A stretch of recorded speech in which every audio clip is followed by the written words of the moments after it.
আজকের আলোচনার বিষয়বস্তু মুসলিম উম্মার সংকট এবং সমাধানের পথ। এটা খুব ভালো যে আপনাদের মধ্যে যারা আজকে উপস্থিত হয়েছেন তাদের বেশিরভাগই তরুণ, এবং এই বার্তাগুলো তরুণদের জন্যই বেশি প্রযোজ্য। তার মানে এই নয় যে বয়স্ক মুরব্বীদের জন্য এই বক্তব্য নয়, ব্যাপারটা এমন নয়। তরুণ প্রজন্মের জন্য এটা খাস, কারণ আমরা আশা করছি এবং স্বপ্ন দেখছি ইনশাআল্লাহ তাআলা এই তরুণ প্রজন্মের হাতে অচিরেই উম্মার সংকটগুলো কেটে যাবে এবং আমরা আবারও সেই হারানো সেই সোনালী যে সময় সেগুলো ফিরে পাবো ইনশাআল্লাহ। প্রথম যে বিষয়টি আমি আলোচনা করতে চাই, প্রথমে আমাদের অবস্থা বোঝা জরুরি। আমরা কোন হালতে আছি এটা বোঝা জরুরি, এবং কোন হালতে আমরা ছিলাম এটা জানাও জরুরি। ভবিষ্যতে কি হতে পারে এটাও জানা জরুরি। এই তিনটা সন্ধিক্ষণ যদি আমি জানতে পারি, বুঝতে পারি, তাহলে আমি ইনশাআল্লাহ তাআলা অটোমেটিক্যালি আইডেন্টিফাই করতে পারবো যে আমার করণীয় কি। প্রথম পয়েন্টটাতে আসেন যে আমরা আসলে ছিলাম কোথায়, এই মুসলিম উম্মাহ ছিল কোথায়। আমরা তো একটা জাতি, একটা উম্মাহ, একটা দেহের মতো। একটা অংশ আঘাতপ্রাপ্ত হলে অন্য অংশ ব্যথা অনুভব করবে। আমরা এমন জায়গায় ছিলাম। আমরা নবী মুহাম্মদ সাল্লাল্লাহু আলাইহি ওয়াসাল্লামের জীবনী থেকে দেখতে পাচ্ছি যে এমন একটা সময় আজকে থেকে প্রায় 1400 বছর আগে চলে গেছে, যে সমাজটা একদম আইয়ামে জাহিলিয়াতে পরিপূর্ণ ছিল। সেখানে তাওহীদ ছিল না, সুন্নাহ ছিল না, আখিরাত ছিল না, রিসালাত ছিল না। মানুষ লাত, উজ্জা, হবল, মানাত এগুলোর উপাসনা করত, মূর্তি পূজা করত। মানুষ সুদ খেত, মানুষ জেনা ব্যভিচার করত, বেশি বেশি মদ পান করত, গোত্রীয় হানাহানিতে লিপ্ত ছিল, নারী জাতির অবমাননায় লিপ্ত ছিল। এমনকি তারা মাদকদ্রব্য নিয়ে দিনরাত সময় কাটাত। মানে এমন একটা সমাজ ব্যবস্থা আমরা দেখেছি 1400 বছর আগে, যে সময়টাকে ইতিহাস দুইটা শব্দে আইডেন্টিফাই করে, আইয়ামে জাহিলিয়া। এক কথায় আইয়ামে জাহিলিয়া, অন্ধকারের যুগ। অন্ধকারের যুগ, দ্য এজ অফ ডার্কনেস, অন্ধকারের যুগ। এই অন্ধকারের যুগ আল্লাহ রাব্বুল আলামিন মাত্র 23 বছরের ব্যবধানে একটা কিতাব নাজিল করে, একজন নবীকে প্রেরণ করে, একজন নবীর সুন্নাহ দিয়ে, এবং একটা জামা, সাহাবায়ে কেরামের জামা, মানে ঐক্যবদ্ধ একটা প্ল্যাটফর্ম, এটাকে দিয়ে আল্লাহ রাব্বুল আলামিন মাত্র উইদিন 23 ইয়ার্স, মানে মাত্র 23 বছরের ব্যবধানে আল্লাহ রাব্বুল আলামিন এই সমাজের চিত্রটাকেই পরিবর্তন করে দিয়েছে। এটা আমরা দেখেছি মাত্র 23 বছরের ব্যবধানে। তো সিরাতটা যদি আপনাদের পড়া থাকে তাহলে আপনারা বুঝতে পারবেন যে কিভাবে এই পরিবর্তনটা হয়েছে। যাদের সিরাতটা পড়া নাই তাদের বুঝতে একটু অসুবিধা হতে পারে। এই কারণে আমি আপনাদেরকে পরামর্শ দিই, যেভাবে আপনারা কোরআন শেখেন, যেভাবে হাদিসকে গুরুত্ব দিয়ে পড়েন, ঠিক সেইভাবেই নবী মুহাম্মদ সাল্লাল্লাহু আলাইহি ওয়াসাল্লামের পবিত্র জীবনীটাকে শুরু থেকে শেষ পর্যন্ত পড়ে শেষ করতে হবে। তাহলে আপনি ধাপগুলো বুঝতে পারবেন কিভাবে তিনি সমাজ সংস্কার করেছেন। না হলে বুঝতে পারবেন না। কোরআনের একটা আয়াত থেকে আপনি নিজে নিজে একটা দলিল তো বের করতে পারবেন না, একটা হাদিস থেকে আপনি নিজে নিজে একটা দলিল তো বের করতে পারবেন না। সিরাতটা যদি মাথায় থাকে, পুরো সিরাত মোবারক, পবিত্র সিরাত, তাহলে আপনি বুঝতে পারবেন কোন সিচুয়েশনে নবী সাল্লাল্লাহু আলাইহি ওয়াসাল্লাম প্রেরিত হয়েছিলেন, কিভাবে শুরু করেছেন, কিভাবে সামনে গিয়েছেন, কোন প্রেক্ষাপটে কিভাবে তিনি রিয়্যাক্ট করেছেন, এবং কিভাবে আস্তে আস্তে এই দিনটা অল্প গুটি কয়েক মানুষ থেকে পুরো জাজিরাতুল আরবের মধ্যে ছড়িয়ে পড়েছে, প্রতিষ্ঠিত হয়েছে। এক কথায় দিন কায়েম হয়েছে কিভাবে, এটা বুঝতে হলে সিরাত লাগবে। এটা যদি আমরা 2 মিনিটের মধ্যে বলি, তাহলে প্রথমে নবী সাল্লাল্লাহু আলাইহি ওয়াসাল্লাম ওহী প্রাপ্ত হয়েছেন। সেই ওহীটা হচ্ছে কোরআন এবং হাদিস এবং সুন্নাহ, এবং সেই ওহী দিয়ে তিনি দাওয়াতের কাজ শুরু করেছেন। তিনি মানুষের দরজায় দরজায় যাওয়া শুরু করেছেন। মক্কায় 13 বছর নিরলস পরিশ্রম করে তিনি দাওয়াতের মেহনত অব্যাহত রেখেছেন, এবং দাওয়াতটা ছিল পরিপূর্ণ ইসলামের দাওয়াত, আংশিক দাওয়াত নয়। আমাদের দাওয়াত, তার দাওয়াতের মধ্যে কিছু পার্থক্য দেখা যায় অনেক সময়। তার দাওয়াত ছিল পরিপূর্ণ ইসলামের দাওয়াত, আমরা কিন্তু ইসলামের অংশ বিশেষ নিয়ে কথা বলি বেশি। এটা খেয়াল রাখতে হবে। তিনি দাওয়াতের কাজ করেছেন পরিপূর্ণ ইসলামের দাওয়াত, উদখুলু ফিস সিলমি কাফা, এর উপর আমল করার জন্য। এখন এই দাওয়াতের ফলে প্রথম 3 বছর গোপন গোপন দাওয়াত হয়েছে, কিন্তু এই 3 বছরেই এমন কিছু সাহাবী তৈরি হয়েছিলেন যারা পরবর্তীতে বদর, উহুদ, খন্দক, খায়বার কাঁপিয়ে দিয়েছিলেন। যেমন আবু বকর সিদ্দিক, ওমর ইবনে খাত্তাব, ওসমান বিন আফফান, আলী ইবনে আবি তালেব, যায়েদ ইবনে হারসা, তারপরে বেলাল ইবনে রাবাহ, হামজা রাদিয়াল্লাহু আনহু, আব্দুর রহমান বিন আউফ, সাদ বিন আবি ওয়াক্কাস, আবু উবাইদা ইবনে জাররাহ, এরকম বরেণ্য সাহাবী যারা, এই সাহাবীরা তৈরি হয়েছেন কখন? ওই প্রথম সময়ের দিকে, প্রথম 13 বছরে। প্রথম 3 বছর গোপন দাওয়াতে এরকম বরেণ্য সাহাবায়ে কেরাম ইসলাম কবুল করা শুরু করেন। এরপরে দাওয়াতের গতি আরও বেগবান হয় যখন মক্কার শক্তিশালী কিছু মানুষ ইসলাম কবুল করেন, যেমন হামজা রাদিয়াল্লাহু আনহু, ওমর ইবনে খাত্তাব, এইরকম কিছু মানুষ। কারণ তাদের একজনের বক্তব্য বা একজনের অবস্থান সমাজে আরও 100 জনের সমান ছিল, 1000 জনের সমান ছিল। যখন সমাজে দাওয়াতের মধ্য দিয়ে প্রভাবশালী কিছু ব্যক্তি ইসলামের দিকে চলে আসে, তখন ইসলাম শক্তিশালী হয় এবং দাওয়াতটা বেগবান হওয়া শুরু হলো। দাওয়াত যত বেগবান হওয়া শুরু হলো, ততই কাফেরদের নির্যাতন বাড়তে থাকলো। দাওয়াত যত বেগবান হচ্ছিল, নির্যাতনের মাত্রা তত বাড়ছিল। আমরা বিপরীতভাবে বলতে পারি, নির্যাতনের মাত্রা যত বাড়ছিল, দাওয়াতও তত বেগবান হচ্ছে। আজকের বিষয় তাই হচ্ছে। ইসলামকে মুছে ফেলার যত চেষ্টা করা হচ্ছে, ইসলাম ততই ছড়িয়ে পড়ছে, আলহামদুলিল্লাহ। তো এই বিষয়গুলো সিরাত থেকে দেখবেন সব মিলে যাবে। ওই যে আইয়ামে জাহিলিয়াতের বর্ণনা দিলাম, এখনকার বিশ্বে এই প্রত্যেকটা জাহিলিয়াত মজুদ আছে। প্রথমে যে আইয়ামে জাহিলিয়াতের যে খাসলতগুলো বললাম, সেগুলো এখনকার বিশ্বে শতভাগ মজুদ আছে। এটা অনেক লম্বা আলোচনা। এখন তো মানুষ সরাসরি মুসলিমরা লাত, উজ্জা, হবল, মানাতের ইবাদত না করলেও অদৃশ্য কিছু শিরকি মতবাদের ইবাদত করে, যেমন গণতন্ত্র, যেমন কমিউনিজম, ধর্মনিরপেক্ষতাবাদ, তারপরে জাতীয়তাবাদ, তারপরে এথিজম, নাস্তিকতা। এগুলো কিছু পশ্চিমা মতবাদ।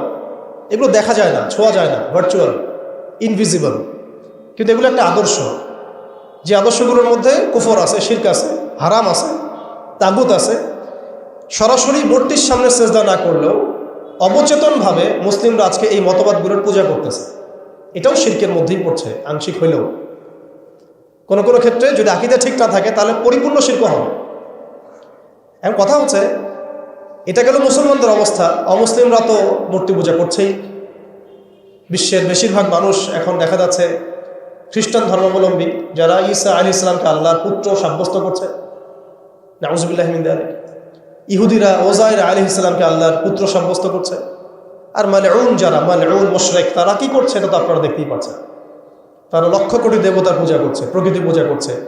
এর বাইরে আবার নতুন মতবাদ আসছে এখনকার বিশ্বে, নাস্তিকতা, যেটা এত এত উঁচু স্তরে ছিল না বিশ্বে কখনো। এই নাস্তিকতা দিন দিন এটা বাড়ছে আর বাড়ছে, বাড়ছে আর বাড়ছে। মানুষকে আল্লাহর দাসত্ব থেকে বের করে অন্য কোনো সত্তার দাসত্বের দিকে তারা নিয়ে যাওয়ার চেষ্টা করছে নাস্তিকতার আদলে। পরে দেখবেন, সামনে দেখবেন সেই সত্তা মাসিহুদ দাজ্জালের রূপে আত্মপ্রকাশ করবে ইনশাআল্লাহ তাআলা। এটাও সামনে হবে। এখন যাই হোক, ওই জাহালাতগুলো এখন দূর হয় নাই, বরং বহু উঁচু স্তরে এটা সমাজে ছড়িয়ে পড়েছে আরো। কারণ সেই স্বর্ণযুগ থেকে আমরা বের হয়ে আসছি, সেই স্বর্ণযুগ আমাদের এখন তো নাই। এখন ওই যে সুদ, এই সুদ এখন হয়েছে বিশ্ব ব্যবস্থার সুদভিত্তিক ব্যাংকিং সিস্টেম। একই সুদ, বরং তার চেয়ে ভয়াবহ। 90% মুসলিম সুদের সাথে সম্পৃক্ত, অলমোস্ট। হিসাব করে দেখেন আপনারা, থাকতে হবেই ওয়ার্ল্ড ব্যাংকের আন্ডারে, IMF-এর আন্ডারে, ফেডারেল রিজার্ভ ব্যাংকের আন্ডারে। আর এই ব্যাংকগুলো বেসিক্যালি পশ্চিমাদের স্বার্থে তৈরি করা হয়েছে এবং এরাই ইসরায়েলকে টিকিয়ে রেখেছে। ইসরায়েলকে কিন্তু শুধুমাত্র আপনার সামরিক শক্তি দিয়ে টিকিয়ে রাখা হয় না, এদেরকে অর্থনৈতিক শক্তি দিয়ে টিকিয়ে রাখা হয়েছে। এবং এই শক্তিগুলো হাসিল করছে তারা এই ওয়ার্ল্ড ব্যাংক থেকে, IMF থেকে, আর খাস করে ফেডারেল রিজার্ভ ব্যাংক থেকে, যেটা 1800 শতকের শুরুর দিকে তারা চালু করেছিল। তো অনেক গভীর বিষয়গুলো। মূল কথা হচ্ছে, ওই সুদভিত্তিক অর্থ ব্যবস্থা এখন পর্যন্ত যায় নাই। বরং এখন ওয়ার্ল্ড ওয়াইড এটাকে আমরা বলি গ্লোবালাইজেশন হয়েছে। মাদক সেটা কি থেমে গেছে? আইয়ামে জাহিলিয়াতের মাদক এখন বরং আরও উঁচু স্তরে আছে। কোন মুসলিম কান্ট্রি আছে যেটা মাদক মুক্ত? আরবের মধ্যেও দেখবেন মানুষ ওপেনে মাদক খাচ্ছে, আরবের মধ্যেই। যারা গিয়েছেন, যাওয়া আসা করেন, তা তো দেখেনি। মাদক থেকে কে মুক্ত? কোন কোন ন্যাশনটা মুক্ত মুসলিমদের মধ্যে? বরং ইসলামিক কান্ট্রিগুলোতে মদকে সংবিধান দিয়ে হালাল করা হয়েছে। ইসলামিক কান্ট্রিগুলো বলি আমরা যে তথাকথিত ইসলামিক কান্ট্রি, বাংলাদেশকে তো অনেক ইসলামিক কান্ট্রি মনে করে আর কি, ঠিক আছে? পাকিস্তানকে ইসলামিক কান্ট্রি মনে করে, ইরানকে ইসলামিক কান্ট্রি মনে করে, ঠিক আছে? জর্ডানকে ইসলামিক কান্ট্রি মনে করে, লেবাননকে ইসলামিক কান্ট্রি মনে করে। ইসলামিক কান্ট্রি আর ইসলামিক স্টেট এগুলো এক না বিষয়। মুসলিম সংখ্যাগরিষ্ঠ থাকলেই একটা রাষ্ট্র ইসলামিক স্টেট হয় না, হয় না। মুসলিম সংখ্যাগরিষ্ঠ থাকলে একটা রাষ্ট্র কখনো ইসলামিক স্টেট হয় না। একটা রাষ্ট্র তখনই ইসলামিক স্টেট হয় যখন সেটা আল্লাহর আইন দ্বারা পরিচালিত হয়। তো বাংলাদেশ কি আল্লাহর আইন দ্বারা পরিচালিত হয়? সবাই জানি এটা হয় না। এটা হওয়ার ইচ্ছাও কি তাদের আছে? যারা লিডিং রোল প্লে করে তাদের তো ইচ্ছাও নাই, কারণ তারা মনে করে ইসলামিক আইন দিয়ে যদি রাষ্ট্র চলে তাহলে রাষ্ট্র নাকি মৌলবাদী রাষ্ট্র হয়ে যাবে, পশ্চিমারা রাগ করবে, আমেরিকা আব্বু মাইন্ড করবে, ভারত নাকি খেপে যাবে। এগুলো তারা মনে করে। এই জুজুর ভয় তারা আমাদেরকে দেখায়। এগুলো সব জুজুর ভয়। অথচ রাসূলুল্লাহ সাল্লাল্লাহু আলাইহি ওয়াসাল্লাম যখন মদিনা রাষ্ট্র কায়েম করেছেন তখন বিশ্বে রোমানরা পরাশক্তি ছিল, পারস্যরা পরাশক্তি ছিল। মদিনা রাষ্ট্রের আয়তন এতটুকু ছিল, ছোট না, খুব বড় রাষ্ট্র ছিল না, ছোট একটা রাষ্ট্র, জনসংখ্যাও কম। মদিনার মধ্যে ইহুদিরা আছে, বনু কোরাইজা, বনু কাইনুকা, বনু নাজির আছে, পাশে আবার কিছু পত্তলিকও আছে, মদিনার ভিতরে আবার মোনাফেকরাও আছে। তাদের তাদের অস্তিত্বের উপরেই মদিনা রাষ্ট্র কায়েম হলো এবং সেখানে আল্লাহ পাকের বিধান বাস্তবায়িত হলো। কই, তখন তো আমরা এভাবে চিন্তা করি নাই যে রোমানরা খেপে যাবে, পার্সিয়ানরা খেপে যাবে। ওরা তখন সংখ্যার দিক থেকে, অস্ত্রের দিক থেকে, জনবলের দিক থেকে, মানে আপনার সার্বভৌমত্বের দিক থেকে মুসলিমদের চেয়ে অনেক শক্তিশালী ছিল। কিন্তু কোনো মুসলিম তো এভাবে চিন্তা করে নাই যে আল্লাহর জমিন, আল্লাহর আইন বাস্তবায়িত করলে ওরা আমাদের উপর খেপে যাবে, তেরে আসবে। আর আসলেই বাকি যে কয়েকবার তেরে আসছে সে কয়েকবার তারা নাকানি চুবানি খেয়ে বিতাড়িত হয়েছে। আমরা সেই রোমানদেরকে ডিফিট করেছিলাম, সেই পার্সিয়ানদেরকে ডিফিট করেছি, সেই রোম সাম্রাজ্য, সিরিয়া, শাম এগুলো আমরা বিজয় করেছি, সে পারস্য আমরা বিজয় করেছি। যারা আমাদের এগেনস্টে দাঁড়ানোর চেষ্টা করেছে আল্লাহ পাক ধুলা বানিয়ে উড়িয়ে দিয়েছিল। কই, তখন তো আমাদেরকে এত নেগেটিভ চিন্তা করতে হয় নাই, ব্যাকফুট চিন্তা করতে হয় নাই। এখন হয় কেন? বিকজ আমরা সেই ইমান, সেই তাকওয়া, সেই আকিদা, সেই আমল, সেই মানহাজের মধ্যে নাই। As simple as that. আমরা এখন সেই অবস্থায় নাই, ইমানের দিক থেকে, আমলের দিক থেকে, তাসকিয়ার দিক থেকে, জামার দিক থেকে। সবচেয়ে বড় কথা হচ্ছে দিন পালনের দিক থেকে, আর দিন বোঝা এবং পালন করার দিক থেকে আমরা ওই জায়গায় নাই। আমরা দেখুন দিন পালন করছি আংশিক, যতটুকু আমার পক্ষে পসিবল হচ্ছে আংশিক, বুফের মতো আমরা মনে করছি, যেটা ইচ্ছা নিব, যেটা ইচ্ছা নিব না। দিন তো বুফে না। উদখুলু ফিস সিলমি কাফা মানে হচ্ছে দিনে আমাকে পরিপূর্ণরূপে প্রবেশ করতে হবে। যখন যেটা আমার সামনে আসবে আমাকে সেটা করতে হবে। ফরজ হয়েছে নামাজ পড়তে হবে, জাকাত ফরজ হলে জাকাত দিতে হবে, হজ ফরজ হলে হজ করতে হবে। আমার এখানে অপশনাল কোনো থিঙ্কিং এর তো সুযোগ নাই। পর্দা ফরজ হলে পর্দা করতে হবে, ইভেন জিহাদ ফরজ হলে জিহাদও করতে হবে। যেটা ফরজ হবে সেটা করতে হবে, যেটা ওয়াজিব সেটা করতে হবে, যেটা সুন্নাহ সেটা আমল করতে হবে। এখানে তো আমার অপশন নাই যে আল্লাহ আমি পর্দাটুকু বাদ দিয়ে দাও আমার জন্য, নাউজুবিল্লাহ, আমার জন্য মদটাকে হালাল করে দাও, নাউজুবিল্লাহ, আমার জন্য জেনাকে হালাল করে দাও, নাউজুবিল্লাহ। এটা কি সম্ভব? কিন্তু আমরা এই সিস্টেমগুলোর মধ্য দিয়ে আল্লাহর হালালকে হারাম করছি, হারামকে হালাল করছি। তো আমি বলছিলাম ওই জাহালাতের এই না সুদভিত্তিক সিস্টেম দূর হয়েছে, আর না সেই মাদক দূর হয়েছে, আর না সেই শিরক দূর হয়েছে, আর না গোত্রীয় হানাহানি দূর হয়েছে। গোত্রীয় হানাহানি কি দূর হয়েছে? না। এখন হানাহানি গণতান্ত্রিক ভাষায় করলে জায়েজ, তাই না? গণতান্ত্রিক লেভেল দিয়ে হানাহানি, মারামারি, কাটাকাটি, মিছিল, মিটিং, শোডাউন, রাস্তায় কোপাকুপি সব জায়েজ। কিন্তু ইসলামের পরিভাষায় যদি আমরা জিহাদ ফি সাবিলিল্লাহ বলি তাহলে আটকে উঠে বাপরে বাপ কি অবস্থা, তাহলে মৌলবাদী জঙ্গি সন্ত্রাস। ছাত্ররা যা করেছিল জুলাইয়ে, এই কাজটার 10%ও যদি দাড়ি টুপি বলাটা করতো তাহলে মনে হয় বাংলাদেশেও সব মসজিদ সিলগালা মেরে দিত, সব মাদ্রাসা সিলগালা করে দিত, তাই না? মানে গণতান্ত্রিক পরিভাষায় এই ফিতনাগুলো জায়েজ, তাই না? ফিতনা মানে পরীক্ষা, ফিতনা মানে শব্দ কি? পরীক্ষা। এই পরীক্ষাই তো আমরা, কিন্তু ইসলামিক পরিভাষা যদি আমরা ইবাদত বলি, ইসলামিক পরিভাষা একটা ইবাদত, সেটা নাজায়েজ হয়ে যাচ্ছে। আর গণতান্ত্রিক পরিভাষায় তথাকথিত এই গণতান্ত্রিক রাষ্ট্রে এবং গণতান্ত্রিক এই বিশ্বে এগুলোকে তারা জায়েজ করে নিয়েছে। আফ্রিকাতে যখন পশ্চিমারা হামলা চালায় গণতন্ত্রের নামে, এটা জায়েজ হয়ে যায়। আরব বসন্তের নামে যখন বিভিন্ন কান্ট্রির মধ্যে ফাসাদ সৃষ্টি করা হয়, গাদ্দাফিকে ফেলে দেওয়া হয়, মনে আছে না আপনাদের আরব বসন্তের কথা? ইয়েমেন থেকে শুরু করে তিউনিসিয়া থেকে শুরু করে প্রত্যেকটা কান্ট্রিতে যা করলো তারা, মনে আছে তো নিশ্চয়ই? এগুলো তখন জায়েজ। মিশরে করেছে, তাই না? সোমালিয়া, কঙ্গো, ইথিওপিয়া, নাইজেরিয়া, এগুলোতে যা হচ্ছে এগুলো জায়েজ ওদের ভাষায়। ইরাকে হামলা চালানো ওদের জন্য জায়েজ ছিল, তাই না? গণতন্ত্রের ভাষায়। ওখানে লাখ লাখ মানুষ মারলেও সেটা জায়েজ। ওটা নাকি শান্তি প্রতিষ্ঠার জন্য করা হচ্ছে। তারপরে আফগানিস্তানে লক্ষ লক্ষ মানুষকে মারা হয়েছে, ওটা তখন জায়েজ ছিল। কাশ্মীরে আজকে মানুষকে মারা হচ্ছে, এটা ওদের কাছে জায়েজ হয়ে গেছে। আর কোথাও এক্সাম্পল দিবেন? চায়নার মধ্যে মারা হচ্ছে উইঘুরদেরকে, আরাকানে মারা হয়েছে, তারপরে ইয়েমেনে তো মারা হচ্ছেই সেই 15 সাল থেকেই, জর্ডানে হয়েছে, লেবাননে হয়েছে। খাস করে এগুলো তারা গণতন্ত্র প্রতিষ্ঠার নামে এগুলো করলে সেগুলো জায়েজ।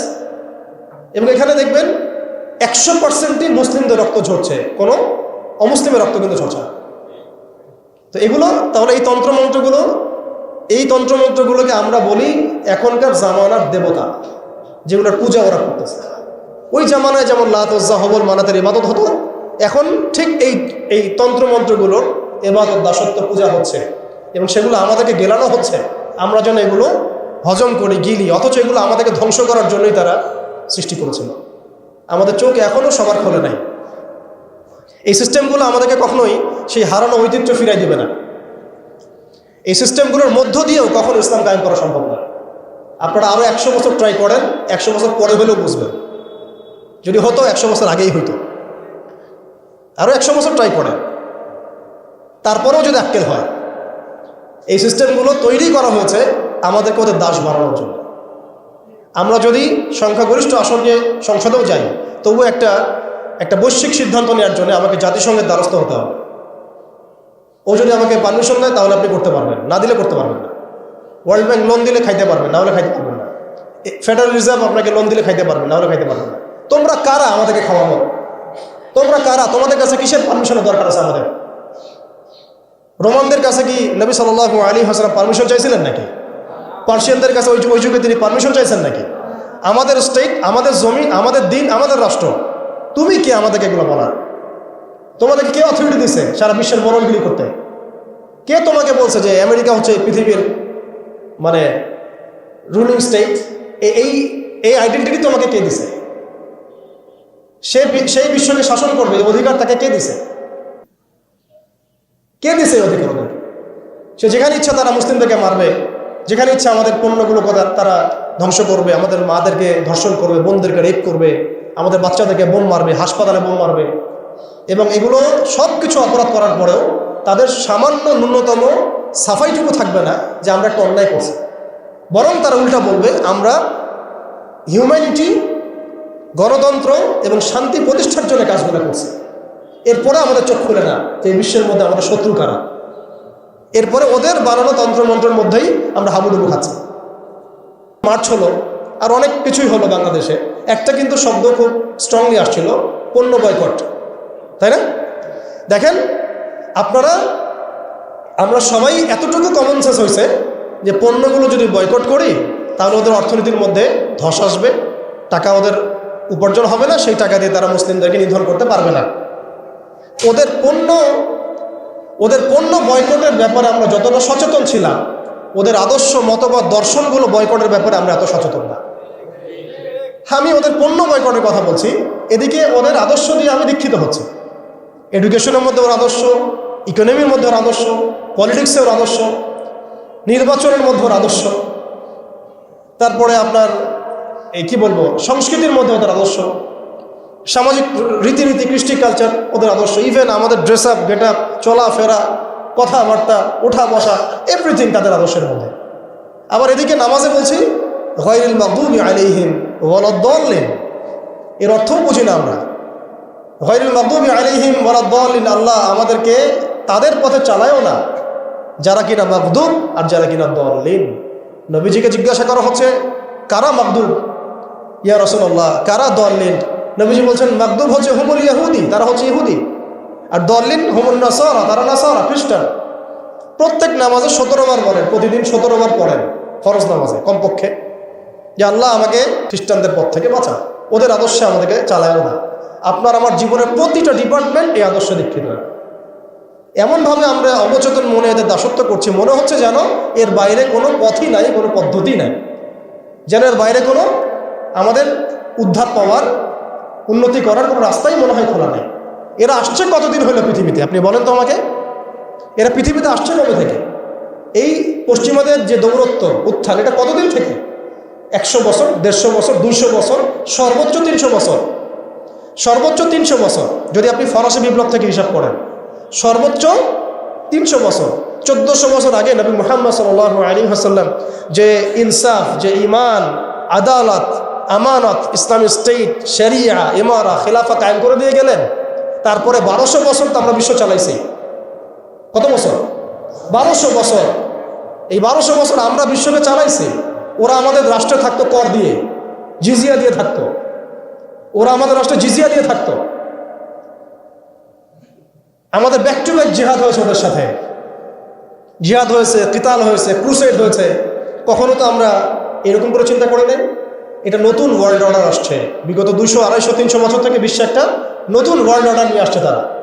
এবং এই ওয়ার্ল্ড অর্ডারে তারা কায়েম করেছে একটা উদ্দেশ্যে, সেটা হচ্ছে বিশ্বের যা কিছু হচ্ছে এটা কোনো না কোনোভাবে এর সাথে সম্পৃক্ত।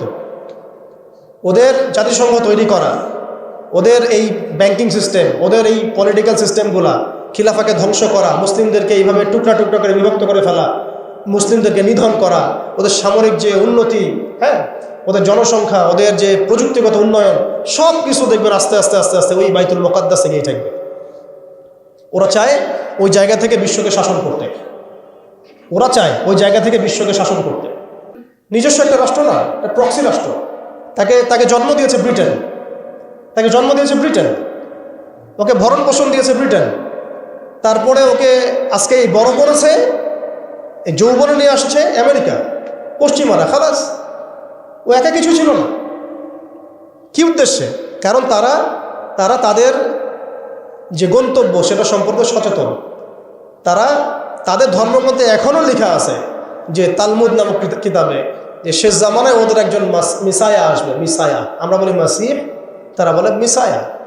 যে মিসায়া আসলে পরে তারা জেরুজালেম থেকে পুরো বিশ্বকে শাসন করবে। জেরুজালেম এক্স্যাক্টলি নাই, আসছে হোলি ল্যান্ড।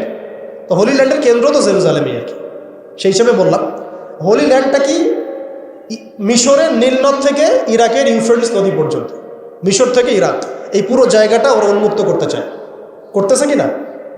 করতেছে কিনা? একটু একটু একটু একটু করে তারা এই মিশনের দিকে হেঁটে যাচ্ছে।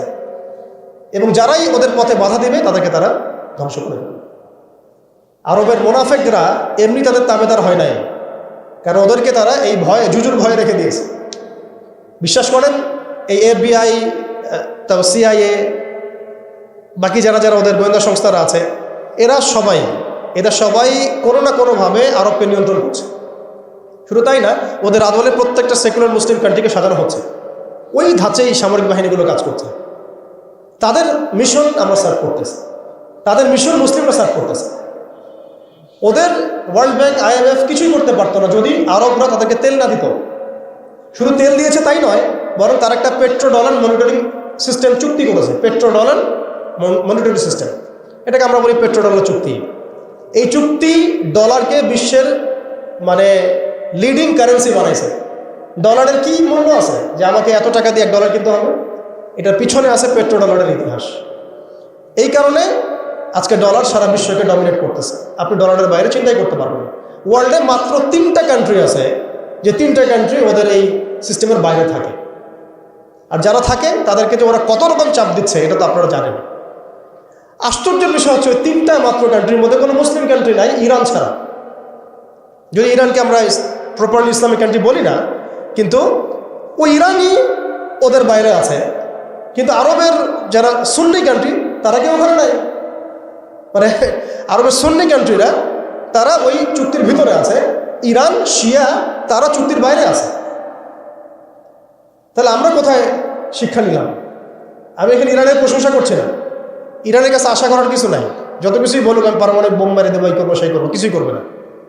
করলে আগে করতো ইল্লা মাশাআল্লাহ। কথা হচ্ছে জানেন, ওই 3টা কান্ট্রির মধ্যে উত্তর কোরিয়া আছে। উত্তর কোরিয়ার মতো ছোট্ট একটা রাষ্ট্র, সে এই ওদের এই বলয় থেকে বেরিয়ে থাকতে পারে, আমাদের সাহস হয় না। আমাদের 57টা কান্ট্রি, কোটি কোটি জনগণ, খনিজ সম্পদ, তেল গ্যাস, আর কি নাই, জনবল, সামরিক বাহিনী, প্রযুক্তি, ম্যান পাওয়ার সবই আছে।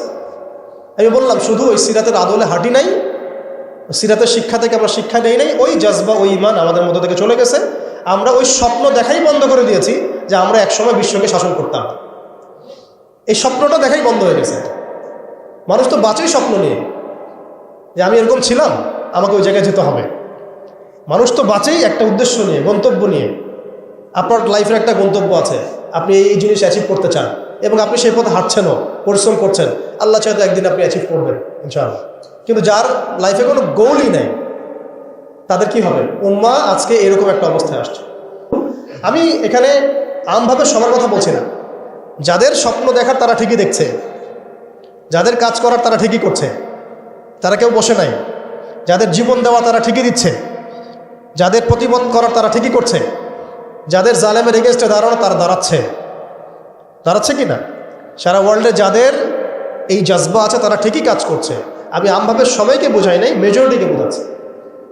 তো যাদের কাজ করার তারা তো করছে, এবং যারা সফল হওয়ার তারা তো হবে ইনশাআল্লাহ।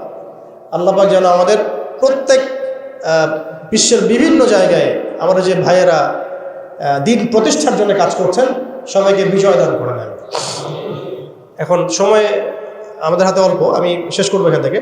এখানে আসেন, আমি যে কথাটা বলতে যাচ্ছিলাম যে সিরাতের আদলে নবী সাল্লাল্লাহু আলাইহি ওয়াসাল্লাম এইভাবে দাওয়াতের কাজ করার পরে সবর করে, ধৈর্য ধরে, প্রয়োজনে হিজরত করে, তারপরে আবার মদিনা রাষ্ট্র কায়েম করেছেন। তারপরে দাওয়াতের সাথে সাথে জিহাদ, কিতাল, এগুলোর মধ্য দিয়ে তিনি পুরা মক্কা বিজয় করলেন। এবং মক্কা বিজয়ে এই যে ভিত্তি, এর উপর দাঁড়িয়ে পুরা আরব বিজয় হলো। এবং এই ভিত্তির উপর দাঁড়ায় 4 খলিফা 30 বছর শাসন করলেন, তাই না? তখন কি ইসলাম এরকম সংকুচিত অবস্থায় ছিল, দুর্বল অবস্থায় ছিল? মোটেই না। বরং স্পেন থেকে এদিকে চায়না পর্যন্ত, এইদিকে আফ্রিকা থেকে নিয়ে পুরো সিন্ধু পর্যন্ত, এই পুরো জায়গাটা আমাদের ছিল। চিন্তা করা যায়? চিন্তা করছেন একবার যে উমর রাদিয়াল্লাহু আনহু একটা এই খেজুরের বানানো মসজিদে বসে আছেন? ভাবা যায়? এই মাটির মধ্যে তিনি শুয়ে আছেন। রোমান সম্রাটের একজন দূত এসে দেখলো তিনি মাটিতে শুয়ে আছেন, দুপুরবেলা রেস্ট নিচ্ছেন। আর তার বাহিনী এইদিকে পৌঁছে গেছে একেবারে শাম পর্যন্ত, এদিকে পৌঁছে গেছে পারস্য পর্যন্ত। ভাবা যায় এগুলা? ওসমান রাদিয়াল্লাহু আনহুর সময় একদম সাইপ্রাস দ্বীপপুঞ্জ থেকে শুরু করে বাকি সব বিজয় হয়েছে। উমাইয়াদের সময় দেখা গেছে একদম স্পেন থেকে নিয়ে এদিকে চায়না পর্যন্ত, আর বললো আফ্রিকা থেকে নিয়ে সিন্ধু পর্যন্ত বিজয় হয়েছে। আব্বাসীয়দের সময় হয়েছে। এইভাবে প্রায় 1250 বছর আমরা ওয়ার্ল্ডকে শাসন করছি। তখন একটা মুসলিম নারীর দিকে চোখ তুলে তাকানোর জরুরত কেউ করতো না। একটা মুসলিম ভাইকে অন্যায়ভাবে হত্যা করবে সাহসই কারো ছিল না, গায়ে টোকা দিবে এই সাহসই ছিল না। আজকে আমাদের চোখের সামনে বিগত 100 বছরে আমার তো মনে হয় মিনিমাম 10 কোটি মুসলমানকে হত্যা করা হয়েছে। মিনিমাম 10 কোটি মুসলমানকে হত্যা করা হয়েছে বিগত এই 100 বছর। মানে একেবারে চিহ্নিত করে করে মারা হচ্ছে, ইস্যু তুলে তুলে মারা হচ্ছে। যখন কোনো ইস্যু নাই, সবাই শান্তিপূর্ণ অবস্থায় থাকতে যাচ্ছে, তখন জঙ্গি ইস্যু তৈরি করা হচ্ছে, কোন নাটক সাজানো হচ্ছে। আরে মারবি বা যুদ্ধ করবি তো ঘোষণা দিয়ে কর, লুকাচুরির কি আছে? মুসলিমদেরকে মারার জন্য ভারতে নতুন নতুন পায়তারা চলতেছে। এখন আমাদের এই ভাইরা তো বদ্ধ একটা জায়গায়। আপনারাই বলেন তারা কি করবে এখন? তারা মিশন নিছে, রাষ্ট্রীয়ভাবে মিশন নিছে মুসলিম নিধনের। এখন এই ভাইদের কোনো রাষ্ট্র নাই, কোনো জামা নাই, কোনো আমির নাই, কোনো এদাদ নাই, কোনো জিহাদের কোনো মানে ওখানে অবস্থাই নাই করার মতো তাদের, তাই না? ভিতরে কথা বলছি আমি, কাশ্মীরের কথা বলছি না। তাহলে এই ভাইরা এখন কী করবেন? তো এই যে অবস্থা, এই অবস্থা কি মনে করছেন আমাদেরকে প্রভাবিত করবে না? অভ্যন্তরীণভাবে এখানে বাংলাদেশে আমরা বেশিরভাগ মুসলিম হলেও আমাদের আশেপাশে চতুর্দিকে ঘোরাফেরা করতেছে কুফফাররা, চতুর্দিকে ঘোরাফেরা করতেছে। আপনি কাকে বিশ্বাস করবেন? চায়নাকে বিশ্বাস করবেন? ভারতকে বিশ্বাস করবেন? নেপাল ভুটানকে বিশ্বাস করবেন? না মায়ানমারকে বিশ্বাস করবেন? আপনি যাবেন কোন দিকে? আমাদের প্রস্তুতিটা কি? আমাদের প্রিপারেশন কি? রাষ্ট্র কি প্রিপারেশন নিচ্ছে? আমার কথা হচ্ছে রাষ্ট্র নাকি যুদ্ধ করে? সবাই বলেন একটা কথা না, রাষ্ট্রের অধীনে যুদ্ধ। তো রাষ্ট্র কি প্রিপারেশন নিচ্ছে? রাষ্ট্রের সেই ফিকির আছে কিনা? রাষ্ট্রের তো এই ফিকিরটুকু নাই যে রাষ্ট্রের মধ্যে ইসলামিক আইনগুলো বাস্তবায়িত হোক, এইটুকু ফিকির নাই তো আপনাদের। যারা ইলেকশন নির্বাচন গণতন্ত্র এগুলো করতেছেন, কার ফিকির আছে? আল্লাহর কসম করে বুকে হাত দিয়ে বলেন তো কার ফিকির আছে ক্ষমতায় গিয়ে আপনি আল্লাহর আইন বাস্তবায়ন করবেন? ইসলামপন্থী ভাইদের কথা বাদ দিস, ইসলামপন্থী ভাইদের কথা বাদ দিলাম, আমি সেকুলারদের কথা বলছি, ডেমোক্রেটিকদের কথা বলছি। কারণ রাষ্ট্র চলে আসছে এইভাবেই। আর যারা ফিকির করছেন ইসলাম নিয়ে আমি যাব, ওখানে গিয়ে এটা করবো, এটা আপনি ডেমোক্রেটিক সিস্টেমে করতে পারবেন না। আপনাকে সিস্টেমটা সরাই ফেলতে হবে। গণতন্ত্র বলে কোনো শব্দই রাখা যাবে না, তারপরে শরিয়া কায়েম করতে পারবেন। শরিয়া আর গণতন্ত্র একসাথে থাকতে পারে না। শরিয়া, গণতন্ত্র, ধর্মনিরপেক্ষতাবাদ, কমিউনিজম এগুলো একসাথে থাকতে পারে না। একটা বোতল, এর মধ্যে আছে আপনার বিষ, এখানে আপনি দুধ খেতে পারবেন না। একটা বোতল, এখানে আছে বিষ, আপনি এটাকে 1000 বার ধুইতে হবে, ধোয়ার পরে আপনি দুধ ঢালতে পারবেন, খাওয়ার রিস্ক দিতে পারবেন, তাও খাবেন কিনা সন্দেহ আছে। আর এগুলো তো হচ্ছে মারাত্মক শিরকের বিষ। এগুলো পশ্চিমাদের দাসত্ব করাবে আপনাকে। আমাদের হচ্ছে বড় কান্ট্রি আছে একটা তুরস্ক, একটা ইসলামিক ল বাস্তবায়ন করছে কিনা দেখায়। বড় একটা কান্ট্রি আছে মিশর, দেখায় না আমাকে একটা ইসলামিক ল বাস্তবায়ন করতে পারছে কিনা। তিউনিশিয়া পারছে কিনা, আজারবাইজান পারছে কিনা, মরক্কো পারছে কিনা, ইথিওপিয়া পারছে কিনা? আপনারা বলেন পারছে কি? ইয়েমেন পারছে কিনা, জর্ডান পারছে কিনা, লেবানন পারছে কিনা? পারে নাই। আফগানিস্তান পারছে কেন? আফগানিস্তান পারছে কেন? কারণ তারা সিস্টেমগুলোকে সরাই দিছে। সিরাতের আদলে, সিরাতের রক্তে ওরা জমিনকে পবিত্র করে ফেলছে। সিরাতের আদলে জিহাদের মাধ্যমে রক্ত দিয়ে পশ্চিমাদেরকে বিতাড়িত করে ওরা জমিনকে পবিত্র করে শরিয়া কায়েম করছে। এটাই শরিয়া কায়েম করার রাস্তা, আর কোনো রাস্তা নাই। আপনি যতই তন্ত্রমন্ত্রের ধার ধারেন না কেন, আপনি কখনোই সফল হতে পারবেন না। লিখে নেন, কাজ করতে থাকেন, দেখেন। ফান্তাজিরু ওয়া ইন্না মাআকুম মিনাল মুনতাজিরিন। কোনো সমস্যা নাই। আফগান পারছে এই কারণেই, কারণ তারা পশ্চিমাদের তন্ত্রমন্ত্রের গোলক ধাঁধায় পড়ে নাই। তারা সিরাতের রাস্তায় হাঁটছে। ওকে, আমাদের সাথে লড়বা, আমরাও তোমাদের সাথে লড়ব। ঠিক আছে, হয় তোমরা থাকবে, না হলে আমরা থাকবো। হয় তাওহীদ থাকবে, না হলে শিরক থাকবে। হয় শরিয়া থাকবে, না হলে তোমাদের তন্ত্রমন্ত্র থাকবে। এই লড়াই যখন হইতে হইতে হইতে এক পর্যায়ে 20 বছর সময় লাগলেও সেটা আজকে বাস্তবায়ন হয়েছে। যেটা আপনার আমার অঞ্চলে 100 বছরও হয় নাই, 50 বছরও হয় নাই। এরপরেও আল্লাহ পাক আমাদেরকে চোখের সামনে কিন্তু মিসাল দেখাই দিয়েছেন। তারপরেও আমাদের মধ্যে বোধোদয় হচ্ছে না, আমরা বুঝতে পারছি না যে কোন পথে হাঁটবো। দেশের যত সমস্যা দেখবেন, মিডিয়ায় যান, মিডিয়ায় গেলে মনে হবে দেশের সমস্ত সমস্যার হালত এবং সমাধান হচ্ছে একটা বিষয়। মিডিয়ার ভাষায় মিডিয়ায় ঢোকেন, দেখেন কি হচ্ছে। অনেক প্রবলেম দেশের মধ্যে, সংস্কার, এইটা সেটা অনেক কিছু হচ্ছে। ভাবখানা এমন যে সব কিছু থেকে উদ্ধার করবে আমাকে একটা শব্দ, তার নাম নির্বাচন। তার নাম মানে নির্বাচন হলেই সব সমাধান হয়ে যাবে। এটা আমাদের আকীদা, আমাদের চিন্তা এরকম ভাই। একটা মুদির দোকানদারকে জিজ্ঞাসা করেন, সেও এই কথাই বলবে। এবার বুদ্ধিজীবীকে জিজ্ঞাসা করেন, সেও এই কথাই বলতেছে। টকশোতে বসে সেও এই কথা বলতেছে। এমপিকে বলেন, সেও এই কথা বলতেছে। মানে পুরো অবচেতন দাসত্ব, অবচেতন ইবাদত। দেখেন আমাদের অবচেতন মনে আমরা ইবাদত করে ফেলছি গণতন্ত্রের, পশ্চিমাদের, ওদের তন্ত্রমন্ত্রগুলোর। ইলেকশন দিলে সব সমাধান হয়ে যাবে? কোন পদ্ধতিতে আপনি দিবেন? দেওয়ার পরে কি হবে? মূলনীতি কি থাকবে? সংবিধান কি থাকবে? সংস্কারগুলো কি কি হবে? আপনি কি আল্লাহর জমিন, আল্লাহর দিন কায়েমের দিকে আসবেন কি না? এখানে তো অনেক কথা আছে। এগুলোকে সলিউশন না করে XYZ যেই আসুক, আপনি আমাকে বসায় দিলে আমি কিছুই করতে পারবো না। সিম্পল, আমাকে বসায় দেন, আমি কিছুই করতে পারবো না। আপনি সবচেয়ে পরহেজগার মানুষটাকে বসায় দেন, সেও কিছু করতে পারবে না, কারণ সিস্টেমটাই তাকে করতে দিবে না। এই জিনিসগুলো আমাদের বোঝা উচিত। উম্মার সংকটগুলো এইভাবে আমাদের আইডেন্টিফাই করতে হবে। যে অনেক লম্বা হয়ে যাচ্ছে, হয়তো আমি শেষ করে দিই এখন। শেষ করি ভাই, অনেক লম্বা করা যাবে না, নামাজের ব্যাপার আছে। এখানে আমাদের ওই হারানো ঐতিহ্যটাকে আমরা বুঝতে পারলাম, আমরা কোথায় ছিলাম আমরা, এটা কি বুঝতে পারছেন? এখন দেখেন আমরা আসি কোথায়। এখন আসি কোথায়? এক বাক্যে, আমাদের সারা ওয়ার্ল্ডে কোনো খিলাফা স্টেট নাই, এক নাম্বার কথা। দুই নাম্বার, নাই তো নাই, জেরুজালেম আমাদের হাতে ছিল, ওইটাও আমাদের কাছ থেকে কেড়ে নেওয়া হয়েছে। তারপরে আমাদেরকে এরকম 57টা পিস পিস রাষ্ট্রে ভাগ করা হয়েছে ওই খেলাফা রাষ্ট্রকে বাদ দিয়ে, এবং প্রত্যেকটা রাষ্ট্রের মধ্যে মোনাফেক শাসক বসায় দেওয়া হয়েছে। একদম খোলামেলা বলে দিল, প্রত্যেকটা রাষ্ট্রের মধ্যে ম্যাক্সিমাম মোনাফেক শাসক বসায় দেওয়া হয়েছে, যারা নিজেরাই পশ্চিমাদের হয়ে সার্ভ করবে এবং আল্লাহর জমিনে তাগুত কায়েম করবে, আল্লাহর জমিনে তাগুত কায়েম করবে। এবং করেছে তারা। তাগুত কি তারা তো বুঝে না, তাগুত মানে শয়তান। যেখানে আল্লাহর বিধান চলে না, ওখানে শয়তানের বিধান চলে, সিম্পল। এটা 1000 জন বুদ্ধিজীবী মিলেও যদি একটা সংবিধান লিখে আর সেখানে আল্লাহ বিরোধী আইন থাকে, সেটা তাগুত। সেটার নাম কি? তাগুত। এই তাগুত মানে শয়তান। কেউ যদি ওর প্রতি ইমানদার হয়ে মারা যায়, জাহান্নামে যাবে। কেউ যদি ওর প্রতি ইমানদার হয়ে মারা যায়, সরাসরি জাহান্নামে যাবে ইনশাআল্লাহ, কারণ সে তাগুতের দাসত্ব করছে।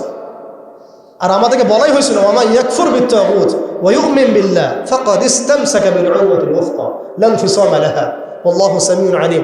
সূরা বাকারায় 256 নম্বর আয়াত পড়ে দেন বাসায় গিয়ে, আয়াতুল কুরসির পড়ে আছে। তাগুতকে কুফরি না করা পর্যন্ত কেউ মুমিন হইতে পারবে না। তাগুতের সাথে কুফরি না করা পর্যন্ত কেউ মুমিন হইতে পারবে না, এটাই বাস্তব। এখন এইভাবে আমাদেরকে ভাগ করা হয়, মোনাফিক শাসক বসায় দেওয়া হয়। শুধু তাই না, প্রত্যেকটা কান্ট্রির মধ্যে ওই 4 দেবতা 5 দেবতা ঢুকাই দেওয়া হয়েছে, ওই যে বললাম আগে। তারপরে একটা ডিপার্টমেন্ট ধরে ধরে তারা ধ্বংস করছে, একটা ডিপার্টমেন্ট ধরে ধরে। রাজনীতি ধ্বংস করছে, ইসলামিক রাজনীতি সরাই দিয়েছে। অর্থনীতি ধ্বংস করছে, সুদ ঢুকাই দিয়েছে। তার মধ্যে ঘুষ আছে, ইনফ্লেশন আছে, দুর্নীতি আছে, এগুলো তো আছেই। তারপরে সমাজের যে আমাদের ব্যাপারগুলো, সমাজের নীতি নৈতিকতার বিষয়গুলো দেখেন একেবারেই উঠাই দিচ্ছে, দিন দিন উঠাই দিচ্ছে। যে না, ব্যবচার এগুলো তো ছড়াচ্ছেই, ফ্রি মিক্সিং দিয়ে দিছে, ছেলেমেয়ের অবাধ মেলামেশা, মানে সমাজের একটা যে স্থিতিশীলতা থাকে মুসলিমদের, এটাকে ধ্বংস করছে এরা। এরা কি পশ্চিমারা এসে করছে? এখানে ওদের অনুগত দাসদেরকে দিয়ে করাইছে। সমাজকে ধ্বংস করছে, অর্থনীতি ধ্বংস করছে, রাজনীতি ধ্বংস করছে, মিডিয়াগুলো ওদের হাতে নিয়ে নিয়েছে। মিডিয়া হাতে নেওয়া মানে হচ্ছে, মানে দিনকে ওরা রাত বানাই দেবে, রাতকে দিন বানাই দেবে। আর আপনারা তাদেরকে এত বিশ্বাসও করেন, অনেকে একটু ইসলামিক নিউজ করলে আপনারা বিশ্বাসও করেন। আসার সময় যে আমরা মাওয়া দিয়ে আসলাম, ওখানে দেখবেন একটা পোস্টার আছে বড় করে, সেটাতে লেখা আছে যে ওই যে আবু সাইদের ছবি দেওয়া আছে, দিয়ে আছে কি নতুন বাংলাদেশে স্বাগতম না, এরকম কিছু একটা। নিচে লেখা আছে প্রথম আলো। দেখেন এদের চরিত্র দেখেন। এরা বিগত প্রায় শুরুর থেকে এরা আজ পর্যন্ত এই তাগুতের সার্ভ করছে, ভারতের দালালি করছে, ফ্যাসিস্টের দোসর ছিল। এরা আমাদেরকে জঙ্গি বানাইছে, এরা বহু মানুষকে কারাগারে পাঠাইছে, এরা বহু মানুষের গুমের জন্য দায়ী, খুনের জন্য দায়ী, হত্যার জন্য দায়ী, ফাঁসির জন্য দায়ী। এরা আবার পাল্টি মারল পরিবর্তিত বাংলাদেশ। দেখছেন? এই হচ্ছে মিডিয়ার অবস্থা। প্রত্যেকটা মিডিয়া ওরা হাতে নিয়ে নিয়েছে, এবং এর সাথে প্রযুক্তিগত উন্নয়ন। আমি তো বলছিলাম যে মানে আমাদেরকে এইভাবে মনিটর করা হতো যে আমাদের ফোনে যদি আপনি একটা কল দেন, মেসেজ করেন, তাহলে আপনি ট্রেস হয়ে যাবেন। এইভাবে মনিটর করা যায়। আপনি গোপনে আপনার স্ত্রীকে কি বলছেন সেটা তারা শুনতেছে আড়িপেতে। আমি জানি না। আপনি আপনার ওয়াইফকে ফোনে গোপনে কি বলতেছেন, কিছু আলাপ হতে পারে না, অ্যাডাল্ট হতে পারে কিনা, ওইটা তারা রেকর্ড করতেছে। সুবহানাল্লাহ। এখন টেকনোলজি এই জায়গায়, AI এখানে বসে একটা ক্লিক করবে, আপনাকে যদি ওইখানে শ্যুট করতে চাই শ্যুট করা যাবে। ড্রোন এসে আপনার কপালে গুলি মেরে দিয়ে চলে যাবে দূর থেকে। এই প্রযুক্তি দিয়ে এই ফিলিস্তিনে বহু মানুষকে মারা হচ্ছে এখন, রাইট নাও। তো আমি বলতে চাচ্ছিলাম আমরা কোন জায়গায় আসছি, এই জায়গায় এখনকার হালত, আজকে এই জায়গায় তারা আমাদেরকে নিয়ে আসছে।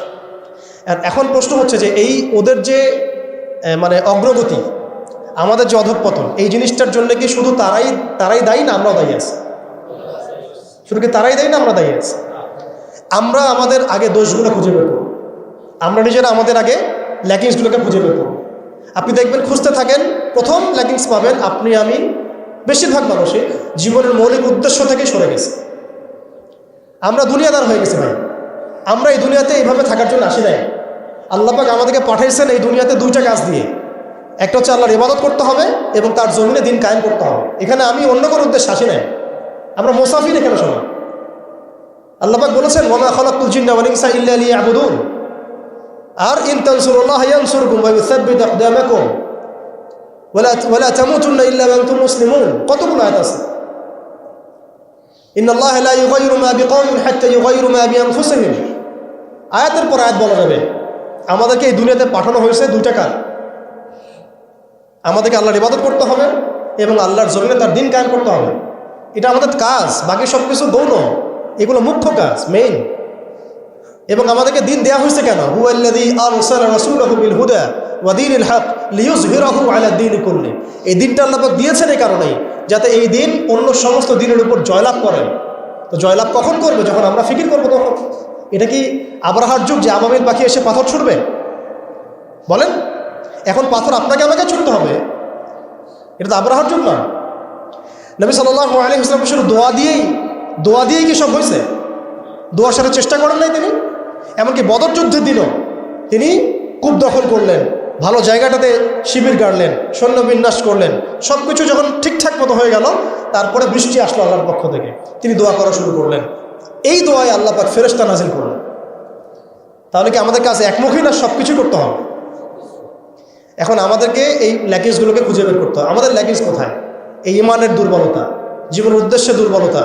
আমরা দুনিয়াদার হয়ে গেছি, ভোগবিলাসী হয়ে গেছি, আমরা আমাদের ঐতিহ্য ভুলে গেছি, আমাদের শেকড় ভুলে গেছি, আমলে ঘাটতি হয়ে গেছে, হারামখোর হয়ে গেছি, আমরা জেনাকার হয়ে গেছি, আমরা ফ্রি মিক্সিং করতেছি, পরকীয়া করতেছি, ঘুষ খাচ্ছি, দুর্নীতি করতেছি, সুদ খাচ্ছি, আমরা করতেছি।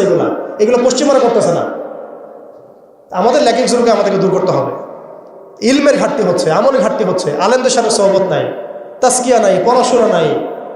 কি করতেছি ভাই আমরা? আসলে কি জন্য আসছি আর কি করতেছি? এইখান থেকে ভবিষ্যৎটা হচ্ছে এই যে ইনশাআল্লাহ এই দিন বিজয় লাভ করবেই। আজ হোক আর কাল হোক, আল্লাহ পাক এমন জামা, এমন ইমারা, এমন আল্লাহর সেনাবাহিনী তৈরি করবেন যারা আস্তে আস্তে আস্তে আস্তে। কথা হচ্ছে এগুলো যেহেতু হবেই, লাউহে মাহফুজে লেখা হয়ে গেছে কুদিয়াল আমর, তাহলে আমাদেরকে তো আমাদের কাজগুলো এখন বের করে ফেলা উচিত।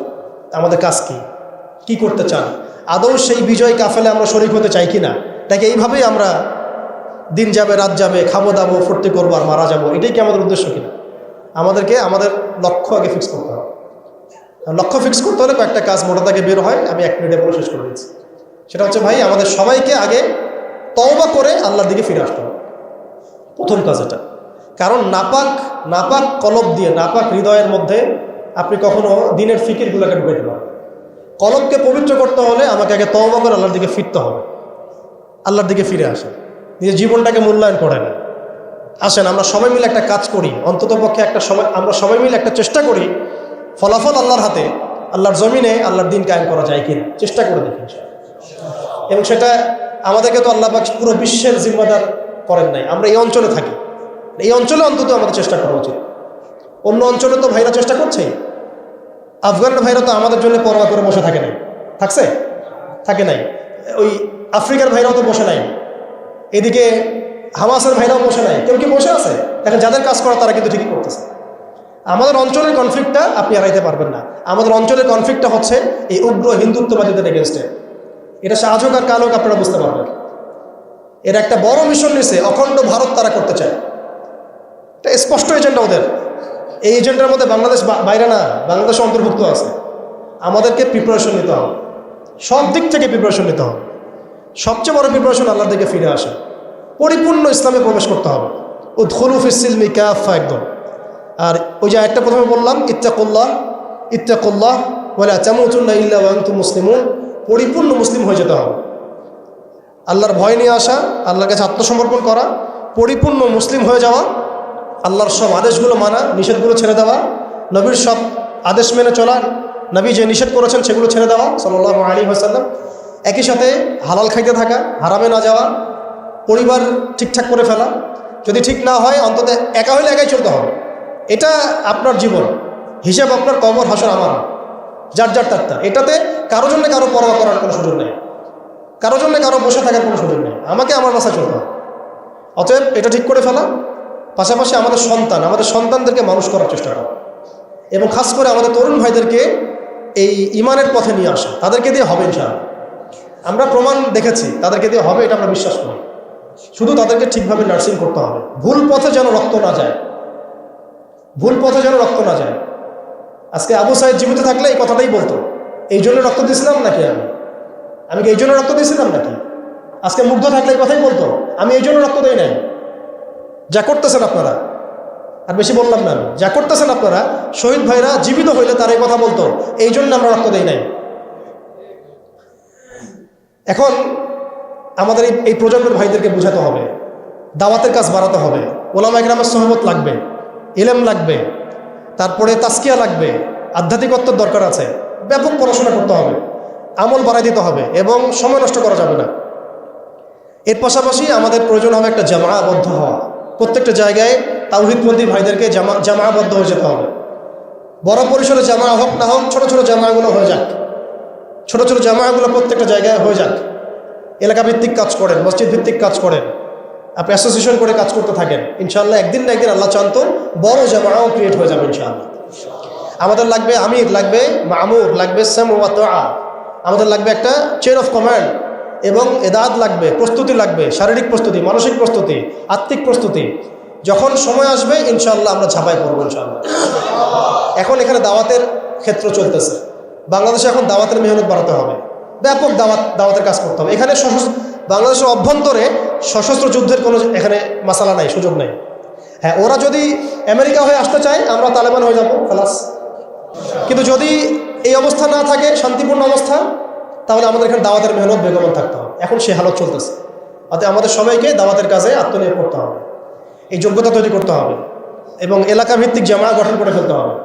এবং সবচেয়ে বড় কথা, ইসলাম তো পালন করবই, এর পাশাপাশি অনইসলামিক যে কুফরি আকীদা, শিরক, বেদাত, এগুলো সম্পর্কে আমাদের জানতে হবে। সমস্ত হালাল হারাম আইডেন্টিফাই করতে হবে, এগুলো থেকে দূরে থাকতে হবে। এমন যেন না হয় যে আমি সঠিক পথেও চলতেছি, আবার গলদ আকীদার মধ্যেও আছে, আমি ভালো কিছু নিয়াতে হাঁটছি, আবার দেখে কবিরা গুনাহ করতেছি, এমন যেন না হয়। নিজেকে একেবারে আকীদা, আমল সব দিক থেকে পরিশুদ্ধ করে নেওয়া। আল্লাহ পাক আমাদের সবাইকে, খাস করে আমাদের তরুণ ভাইদেরকে, এবং যারা যারা আমরা এই বয়ান শুনলাম বা শুনছি বা শুনবো ইনশাআল্লাহ, সবাইকে আল্লাহ রাব্বুল আলামিন এই জমিনে দিন কায়েমের জন্য কবুল করে নেন। আল্লাহ পাক আমাদেরকে পরিপূর্ণ সত্য ঈমান দান করেন, একদম সাহাবীওয়ালা জিন্দেগি দান করেন, একদম হালালের মধ্যে থাকার তৌফিক দান করেন, সব ধরনের হারাম এবং কবিরা গুনাহ ছাড়ার তৌফিক দান করেন, সমস্ত রকম শিরক, বেদাত এবং বিজাতীয় মতবাদ ছেড়ে দেওয়ার তৌফিক দান করেন। খাস করে আল্লাহ পাক আমাদের মধ্যে একটা ভ্রাতৃত্বের বন্ধন দান করেন। যারা যে ভাইরা দেশের মধ্যে কাজ করছেন, সবার সাথে হৃদ্যতাপূর্ণ সম্পর্ক রাখার তৌফিক দান করেন, এবং আমাদেরকে একটা ঐক্যবদ্ধ প্ল্যাটফর্ম দান করেন। বহির্বিশ্বে যা হচ্ছে, আশেপাশে যা হচ্ছে, রাষ্ট্র, অর্থনীতি, জিওপলিটিক্স, সব কিছু সম্পর্কে একদম চোখ কান খোলা রাখার তৌফিক দান করেন। যখন যে হালত আসবে সেইভাবে আমরা রিয়াক্ট করবো ইনশাআল্লাহ। এখন আমাদের কাজগুলো যেগুলো বললাম, এগুলো আমরা করতে থাকবো, এবং এগুলোর সাথে সাথে আমরা ব্যাপক দাওয়াতের কাজ করতে থাকবো। আল্লাহ পাক আমাদের সবাইকে যেন দিনের জন্য কবুল করেন।